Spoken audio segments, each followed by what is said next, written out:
Going to talk about the problem of unapplied payments. So this will show up in a number of places. One is on the accounts receivable aging summary report.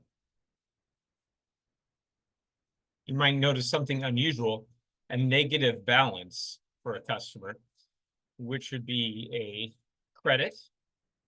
And sometimes that might be current, but correct, but often it's not. So if we take a look at this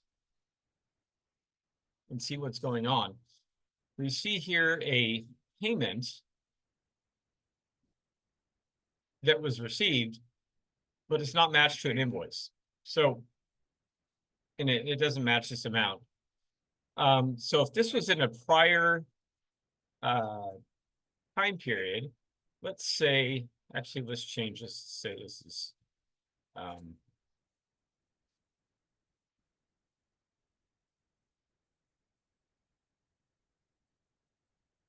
let's say it's like that. Okay, so it's old, and it's a received payment not matched to an invoice.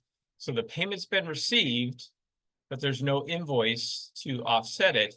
So it's resulting in a credit balance. So how do we fix that? Well, one of the ways that we can fix that is with a journal entry. So let's take a look at our journal entry and how that would work.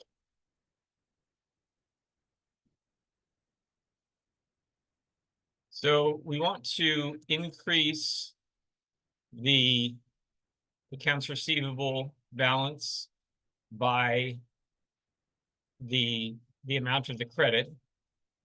And again, the other way we could do this, of course, would be creating the invoice, but let's say that it's really just an error.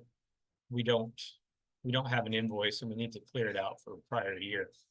So we put in the customer's name there, and then our credit is going to be to an equity account. We'll call it equity variance to prior year as a call out account for the accountant. And we're going to date it 1/1 of the current year. And we'll save and close that. Now, if we go into this payment,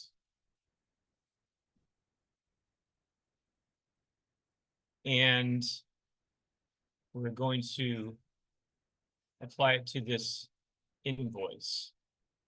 Now, of course, this doesn't make sense that it would be applied to an invoice created after the payment, but we're using this to clear it. Go ahead and save and close. And now let's run this summary again, and you can see now that $1,000 is cleared out. So that unapplied payment is no longer unapplied. It's been applied to the journal entry, equivalent of applying it to an invoice. An invoice would be the other way to clear it, creating an invoice and then matching it.